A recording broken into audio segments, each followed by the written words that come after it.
J リーグ、ジュビロ磐田、トラメート、アーウィライ、期限付き移籍で獲得。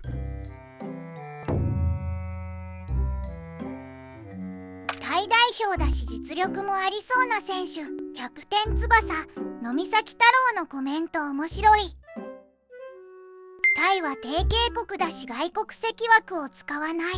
実力も申し分ないみたいだし、いい補強すぎる。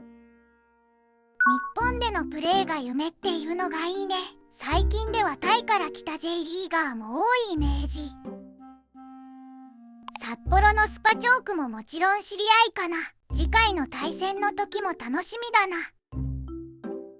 得点力に期待したいね。アシストも多いみたいだし、いろんな部分で期待。